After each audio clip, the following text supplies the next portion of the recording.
Hello dear students. Last video में refraction के बारे में आपने पढ़ा था। इसमें नेक्स्ट टॉपिक है रिफ्रैक्शन थ्रू ग्लास स्लैब। यहाँ से टॉपिक स्टार्ट है। कोई ग्लास स्लैब है, मतलब कांच की कोई सिल्ली है, उसकी कुछ थिकनेस है, कुछ मोटाई है। वो मान लीजिए एक ग्लास स्लैब रखी हुई है।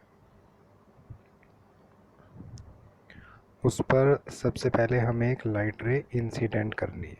ये मान लिया इस पॉइंट पर एक लाइट रे इंसिडेंट होती है। इसकी डायरेक्शन नीचे की तरफ रहेगी।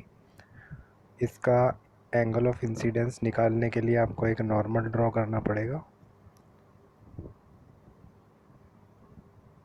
और ऊपर वाला जो मीडियम होगा वो एयर होगा। नीचे वाला ग्लास मान लीजिए जी फॉर ग्लास, यानी कि जो लाइट रे है वो एयर मीडियम से ग्लास मीडियम में एंटर करेगी।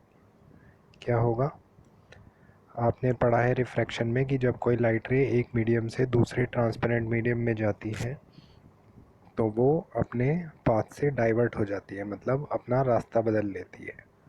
तो ये जो रे है ये थोड़ा नॉर्मल की तरफ बेंट हो जाएगी, यानी कि आपको लग रहा होगा कि ये जो एंगल ऑफ इंसिडेंस है आई और नीचे जो एंगल ऑफ रिफ्रैक्शन है आर, ये ग्रेटर देन होगा angle I greater than angle are.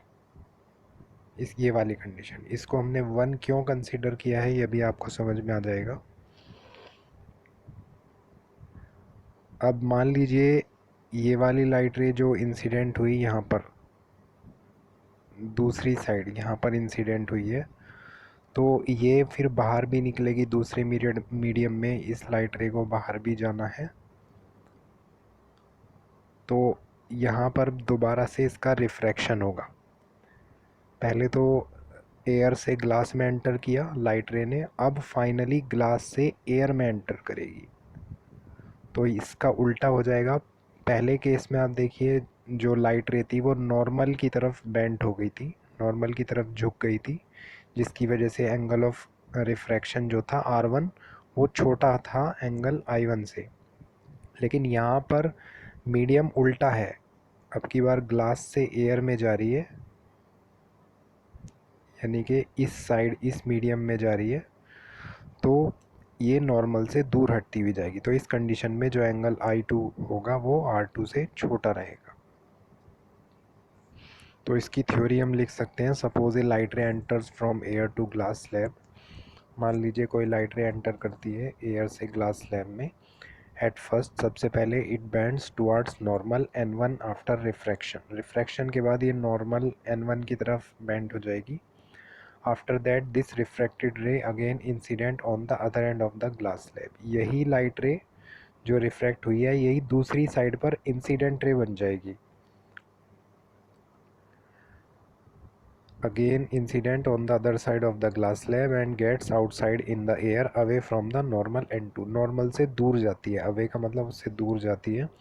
Finally this refractive ray is parallel to very first incident ray. अगर हम पहली वाली लाइट रे का पाथ देखें सीधा, उसका जो रास्ता था वो ऐसे रहेगा, और जो फाइनली रिफ्रैक्ट हुई है उसका रास्ता भी बिल्कुल इसके पैरेलल रहेगा। लेकिन इनके बीच में एक गैप आ जाएगा जिसको बोलते हैं हम lateral displacement. Suppose the distance is x between them. इनके बीच में मान लीजिए x डिस्टेंस है, तो इसी को हम बोलते हैं लेटरल डिस्प्लेसमेंट। अब ये जो लेटरल डिस्प्लेसमेंट है ये दो चीज़ों पर डिपेंड करता है। एक है refractive index of glass slab. Refractive index क्या है ये आगे टॉपिक में आने वाला है। और दूसरी चीज़ thickness of glass slab. Glass slab कितनी मोटी कितनी पतली आप ले रहे हैं उस पर लेटरल डिस्प्लेसमेंट डिपेंड करता है।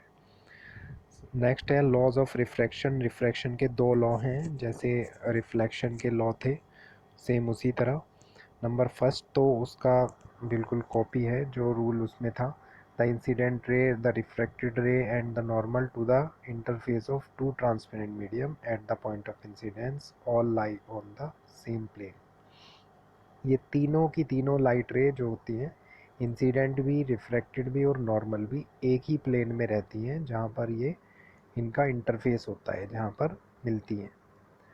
सेकंड रूल का नेम है स्नेल्स लॉ। इसको स्नेल्स लॉ भी बोलते हैं क्योंकि स्नेल साइंटिस्ट ने ये रूल दिया था। The ratio of sine of angle of incidence. Sine ये मैथमेटिक्स में आप पढ़ेंगे ट्रिग्नोमेट्री के चैप्टर में, साइन क्या होता है। The ratio of sine of angle of incidence to the sine of angle of refraction is constant, यानी कि इनका जो रेशो होता है एंगल ऑफ इंसिडेंस की sine I upon sine R is equal to constant. ये न्यूमेरिकल्स में काम आएगा for a given colour of light for a given pair of medium. Medium का पेयर भी गिवन होगा और लाइट का कलर भी गिवन होगा जब ये न्यूमेरिकल आप सॉल्व करेंगे। नेक्स्ट आता है रिफ्रैक्टिव इंडेक्स।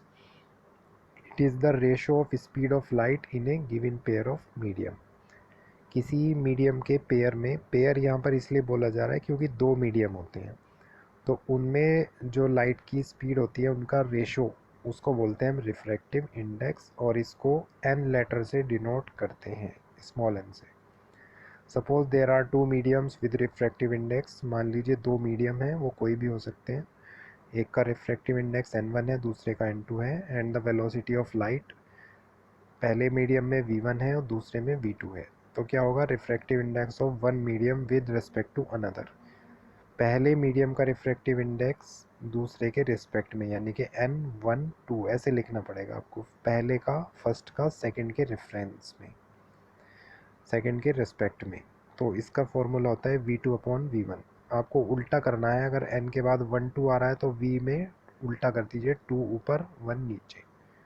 और अगर दूसरे मीडियम का रिफ्रैक्टिव इंडेक्स आप निकाल रहे हैं पहले के रेस्पेक्ट में, विद रेस्पेक्ट टू अनदर, तो इसमें n21 हो जाएगा। तो 21 की जगह आपको क्या करना है, उल्टा कर देना है, यानी कि 1 ऊपर और 2 नीचे, v1 अपॉन v2। ये दोनों जो फॉर्मूले हैं न्यूमेरिकल्स में काम आएंगे, और जो स्नेल्स लॉ में आपने पढ़ा है वो भी। सो इस वीडियो में इतना ही। रेस्ट जो टॉपिक्स हैं हम नेक्स्ट वीडियो में कवर करेंगे। Thank you.